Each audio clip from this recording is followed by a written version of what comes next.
do another show. It's gonna be so much fun. Aren't you excited, Carson? I'm so pumped. I'm so great. happy we're here right now. So, let's get this started. Last night, we went to see Dunkirk. What'd you think, Carson? It was good. It was a really enjoyable movie. It was very intense. Very sad. It really put you, I thought, into a situation where you really felt the struggle they were going through, which I thought was really good. Like, you really saw the impact it was having on them, being stranded on the beach. And I also liked how it showed you from different angles and perspectives. Like, you had, the beach, what was going on there, in the air, the different civilians with their boats, the mole, what it was called, right, which was like the dock. Yeah. And then it was just cool, I thought. Essentially, it had three different plot lines. Or it was following one plot line, but following three different sections of the story, or whatever. How you each kind of having their own goal. Right. But yeah. And they all kind of met each other at the end, which was really cool. So yeah, I thought it was a good movie. I thought it more or less. I think it really accurately portrayed what it was like. Right. Yeah. It was a different war movie though. It definitely was. Yeah. I'm trying to remember. There's two types of war movies when you get into people will start talking about them, and one is people start talking about movies. You know what I'm saying? But it's like anti-war movies and positive war movies. And this one I would say is an anti-war movie. You think so? I do. Now it's not necessarily that it's a bad thing, or even that the people believe in anti-war, but it shows it from a perspective of that war stinks. That's interesting. It's not glorifying it at all. That's interesting. Saving Private Ryan is considered an anti-war movie. Really? Because of just the cost of what happens is so great. Even though they at the end, you can say good things happen at the end, but also bad things happen. It's not just saying, look at these heroes, So then, with the American flag. What's an example of a pro-war movie? A positive war movie? I guess I'm not really sure. Like Fury, maybe? Yeah, maybe. I would see Fury being more of a positive war movie. So, it's also less accurate. Very, very much so. So I guess when a movie's more accurate, I really liked it. It was a fun movie, but it wasn't very accurate. Yeah, definitely not very accurate. That's interesting. That's an interesting point of view. I hadn't even actually thought of that. Right. It shows it as what it is. And much more. It wasn't fun for them. They didn't want to be there. Yeah. Like the main plot of the two guys is they're trying to get out of there. They're trying to. They're not following orders, right?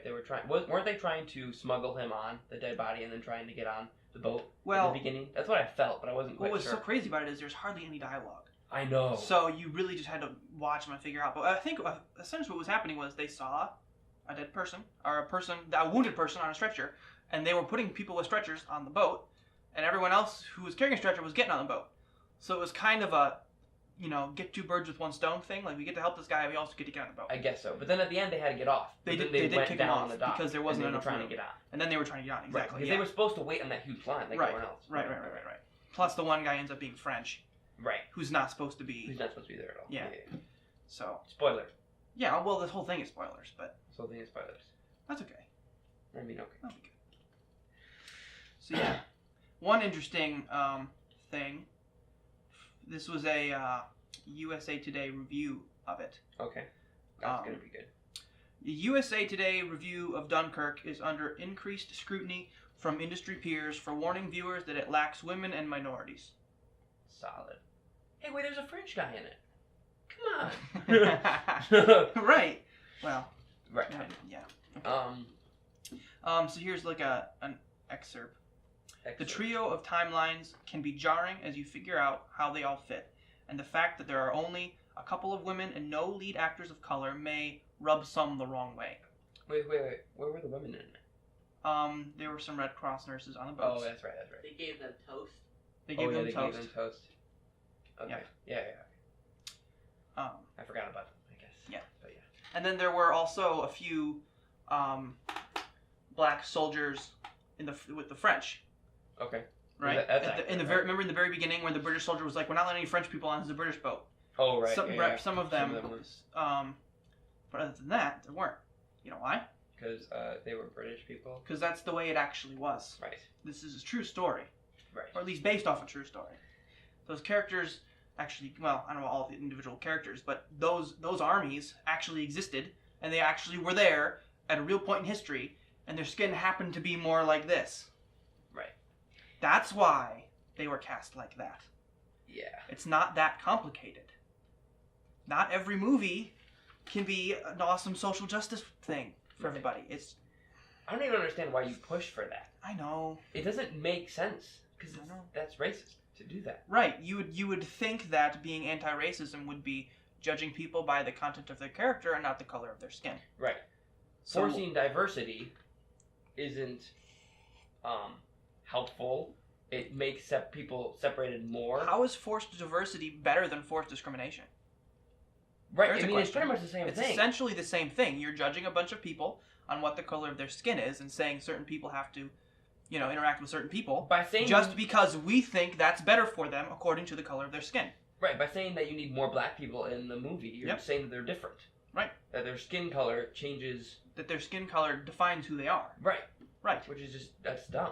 Yeah. There's no reason that any person from any minority group can't watch that movie and be inspired. There's no reason that anyone can't look to those heroes and be like, wow, those are heroes that did these things for freedom. They're white. That doesn't not represent you just because you're not white. Right. Right? We're talking a little bit of pigment here. Yeah. Right? Mm-hmm. So you really just need to get over it. Anyway, that's what I think about that. Yeah, it's just crazy. And plus, it's not historically accurate. Right, yeah. Historically accurate, yeah. Yeah. Right, Why don't they make a movie about, like, Martin Luther King Jr. They have. And all his people are all white. All the people, and he's white. Yeah, right, exactly. Why don't they do that? Why wouldn't, If they did that, everyone would be super upset. But skin color doesn't matter, right? Right. If it's historically accurate, it should. Yeah, if the main characters in a historical movie, in a historical thing that actually happened, were black, then guess what they would cast them as? I hope black. They would cast them as black, exactly. Yeah. Yeah. Queen of England should be white, right? Cast her as black. That wouldn't make any sense. Exactly. It's pretty simple. It would be like the Beauty and the Beast movie. Right, with all the French people. With all the, I actually haven't seen that. I just heard about that. Yeah, exactly. Alright, so we should talk about something else now? Should we Sure. move along? Guess who's running for Senate? Darth Vader. Austin Peterson is running for Senate. Okay, that's cool. And I am very excited about that. So, for those of you who don't know who Austin Peterson is, which is probably like all of you, he ran for president as a libertarian in 2016, and he lost to Gary Johnson. If you remember back to episode 1, we talked a little bit about him, why we don't like him, or the Libertarian Party anymore. Mm-hmm. So, Austin Peterson decides that come 2018, he's running for U.S. Senate as a Republican. Ooh, interesting. Yeah, gonna change it up a little bit. Because essentially, the Libertarian Party kind of more or less kicked him out. Right. Yeah. So, I mean, at the same time, he wasn't exactly nice to them after the election either, or after their nominating of Gary Johnson, which I completely understand, and I side with him on that. Mm-hmm. So I think that them parting ways is a wonderful thing, because I think principle over party, right? Yeah. I don't really care if you're running as a... You pay attention? Yeah. Right. Totally. I don't care what party you run as. Like, I would vote for a Democrat if that certain person was actually liberty-minded. Right. Not that would happen in a million years, but Yeah. if it did, I would vote for them. Not a Republican. I don't necessarily support people just because they're Republicans. But, I will support Austin Peterson. It's gonna be awesome. He's running in Missouri. He's going to run against Claire McCaskill, I think is how you pronounce her name. Do you think he has a chance of winning? I don't know. That doesn't sound very hopeful. I don't know. I mean, she's an incumbent. So, usually, no. Right. Usually the incumbents just keep winning. Yeah. But, Missouri isn't necessarily a very blue state, from what I understand. Mm-hmm. So, it's more of a question of how he can do against the other Republicans. And then even if he can actually get the Republican nomination, and at that point, maybe probably still doesn't winter anyway. But Gotcha. I don't know. He's making waves, though. He's definitely getting out there. Yeah. And that's really important, really awesome. That is good. He has a much, much better chance of winning this than he ever did, the Libertarian nomination, or presidency. Well, he had like 0 chance. Exactly, of either of those things. So yeah. So well, he did get second runner up in the Libertarian Party primary, but still, really yeah. matter. No, I know. Yeah. Also, Kid Rock is running for Senate. I don't really know who that is. So Kid Rock is a country singer, basically. Okay. Super pro-Trump, waves Confederate flags on stage, stuff like that. Yeah. That's cool. Kind of reminds me of a younger version of Ted Nugent. Okay. Maybe a little bit. Super just like says what he thinks and doesn't care and is offensive all the time. Gotcha. You know. That's so cool. he's running in the great state of Michigan. Oh, wow. Against Debbie Stabenow. Okay. So there's that too. So here's the thing.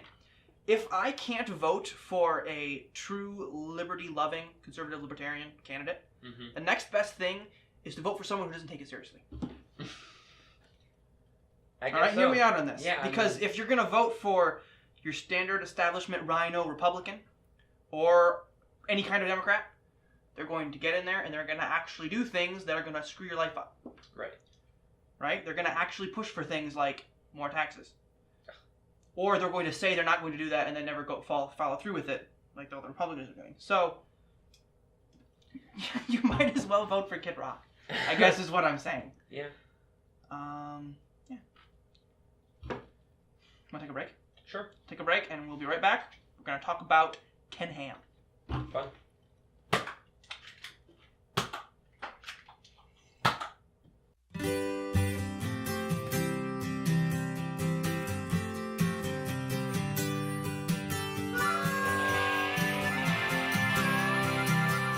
All right, welcome back, guys. Wake up, Carson. Wake up. I'm awake. All right, this next article is from Huffington Post, Okay. and it is titled, Ken Ham sells Ark Encounter land to himself for $10 to avoid paying taxes. Taxes! Taxes! Beautiful, lovely taxes! Huh.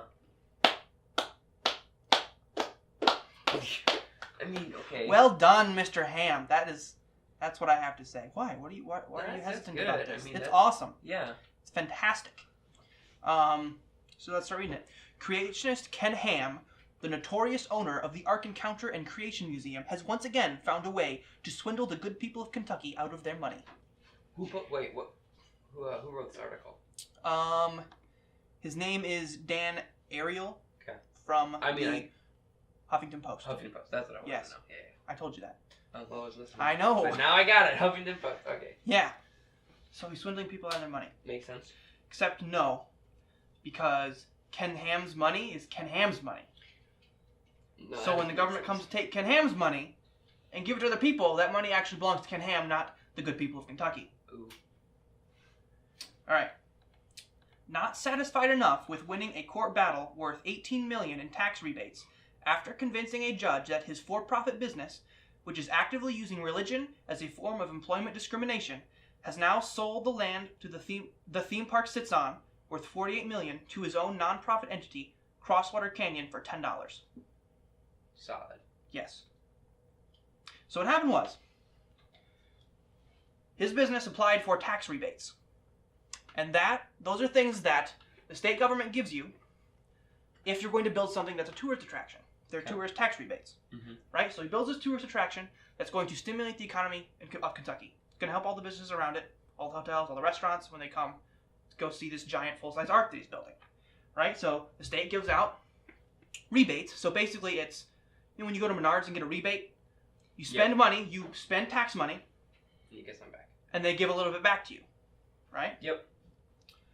He wanted to apply he applied to get those, and they denied them to him. Okay.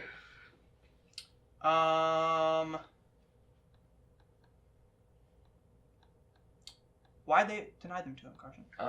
Because he was a Christian? Yes. Okay. Well, I think we get into that. State will give tax rebates, basically some of the money they took back, blah, blah, blah, blah. So then the other point is, they point out that he uses religion as employment discrimination. Mm.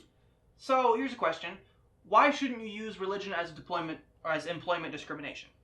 Why shouldn't you? Yeah. Especially considering that the point of your business is to tell people about Christianity and about young earth creationism specifically. Yeah. If you have a business, and that's the whole point, your whole mission is to tell people about this, why would you hire someone that disagrees with it? And in most cases disrespects it? Mm-hmm. Why would you hire anyone who doesn't agree with that? Why would you hire someone who disagrees with what your business is intended to do? If you were McDonald's, would you hire someone who's a crazy vegan who thinks that killing animals is murder? They probably do. I mean, But, sure, it happens sometimes, I'm sure, because there's so many McDonald's. Yeah. Right? But maybe if you were a high-end steak shop is a better example. Yeah. No, of course you're not going to. Also, if you're a crazy vegan who believes that killing animals is murder, why do you want to go work at a high-end steak shop? Right. Exactly. You don't. So, if you're an atheist and you don't believe in Christianity and you don't respect Christianity and you think he's a kook for teaching it, why do you want to work there? Mm-hmm. Why do you advocate that the government doesn't give him the same privileges that they give everyone else? Because they won't hire you because you dislike what they believe in? Do you see how backwards that thinking is? Yeah, I do. Do you see how backwards that thinking is? Yeah. It definitely seems ridiculous. Yep. Alright, keep reading. This allows Ham to claim his land is a non-profit and not subject to the new safety tax passed by the city officials, who would have to collect 50 cents off every entry ticket sold. This move also worries local politicians and residents because it sets up the park to claim exemptions from all other taxes as well that include the funding for public schools. I guess I just don't understand why people are so upset when the government doesn't get their money from people. Right. It's not their money. It's the same crazy Bernie Sanders mentality that says that the 1% is screwing you, that the 1% is super oppressive, that people who have money, 1%, which isn't 1% at all, because if you actually apply any of his policies, it would actually take money from people who are nowhere near the top 1%, who are actually just moderately successful. But anyway, yeah, just because people have money doesn't mean they took it from you. Mm-hmm. Right? Especially in a society like ours, especially in a capitalistic economy, for the most part, right? Because we're not talking about crony capitalism here either. Right. Which is something we addressed last time. Yeah, why should people going into a museum or a theme park be forced to fund public schools? Public schools, education for children, many of which don't even live in the same state as you. Right. Right? It doesn't make sense. Whose responsibility is it to pay for the education of a child? Maybe their parent? I don't know. There you go. Exactly. It's a parent's responsibility to take care of her children, not the state. And not every other American who has a job around the country being forced to pay for that. Right. Yes. Now, Chase, what if they're an orphan and they don't have parents? Then a religious organization should step up and do their job like they've been doing for thousands of years. There you go. Good. Okay. Agreed. In order to apply for the tourist tax rebate, the park had to list itself as a for-profit business but continue to operate as a religious ministry. This move led the state officials to decline their application for the rebate. Right? So that was the point we were making earlier. They had to be a for-profit business in order to apply for the rebate, for the tax rebate for the tourist attraction. But they can't be a for-profit business if they're a religious ministry. Or at least if they are, then they will be denied tax rebates. Why is that? I don't know. Yeah, I don't know either. It's dumb. It is dumb. It's dumb. You should be able to freely practice your religion, even if that means you're engaging in the market.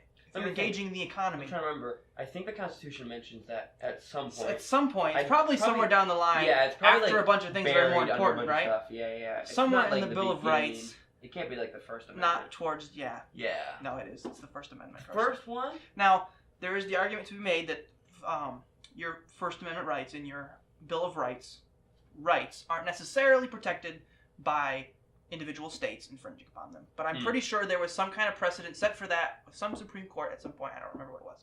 Yeah. But, because I do believe in federalism, so I don't necessarily believe that states have to uphold that all the time. True. Right? The federal government does. But that's another debate completely. Yeah. Yeah. Ham filed the discrimination lawsuit against the state and won just as the new Republican governor, Matt Bevin, took office. Bevin was supportive of the park during his campaign and immediately declined to appeal the ruling, paving the way for his newly assigned tourism board to approve the park's request. So, happy ending. Yep. There's a new Republican governor, and they actually let it go through because that's the just and right thing to do.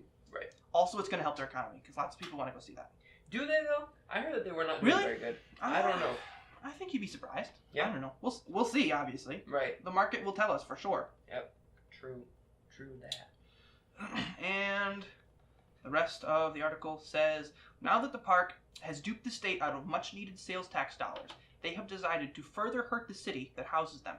This is not a surprising move by Ham, a man who believes that because of his religious convictions, he is free to operate outside the law, claiming that he answers to God's law and believes it is his job to find ways to spread his message of young earth creationism by any means necessary. Apparently, even if that means taking money away from school children. Man, it's so I know! twisted. I know! So one, he didn't break any laws. He didn't break any laws. He actually followed the law and actually sued the government, right, legally, and won his case, and is now going to get the same treatment as all of the other companies. And he followed the law. Right. And he's taking money away from the school kids. He's the one being stolen from by the government. He's not letting people take his money Right. and give it to someone else against his will. And that's like stealing and from that's all those just school kids. like stealing. Oh boy. Also, he's right on that point about God's law. Yeah, exactly. He doesn't have to answer to anyone but God. Yep. Right? He has to answer to the governing authorities because God puts them in place, right? Yep. Romans 15. Mm-hmm. But not when they overstep their boundaries. Yep. Right? And what are their boundaries? Constitution of the United States. Life, liberty, and property. Protecting life, liberty, and property. That's their boundaries. Exactly. Which is all, in the Constitution. Which is all in the Constitution and is derived from biblical law, being the Ten Commandments. Yep. Right? So yeah, no, exactly. Yeah, you shouldn't take money from school children, but you shouldn't take money from anybody. Right? Exactly. And just because you're giving the money that you take to school children doesn't mean you're any less of a thief. Right. That doesn't make you the good guy. That is the moral of the story. Taxation is indeed theft. Double the taxes, triple the taxes, squeeze every last drop out of those insolent musical peasants. I think that's what we got for today. I think that's what we got. Thanks for being with us, guys. And then, real quick before we leave, you guys need to share the show. Yeah. If we ever want more people to watch it, which we do, right, Carson? Oh, we want lots of people to watch it. You need to share it with your friends. Even if we say crazy things like taxation is theft, you have to share it with your friends because it's important. Look, people need to know. If you enjoy the show, then you share with your friends. Like and subscribe. Helps us out a lot. Yeah, exactly That's what he said. All right. Is that good? Are we done for today? I think All we're right. good. Awesome. Thanks, guys. See ya. See you later.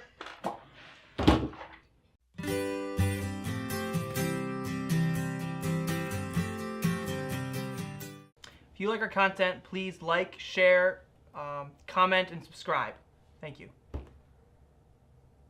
I literally just did that. Woo! I said though. Stop. Listen, it is so easy. If you enjoyed the video, like, comment, share, and subscribe. Thanks for watching. That's what I did. Watch our other videos. That's what I did. That was horrible. Do better.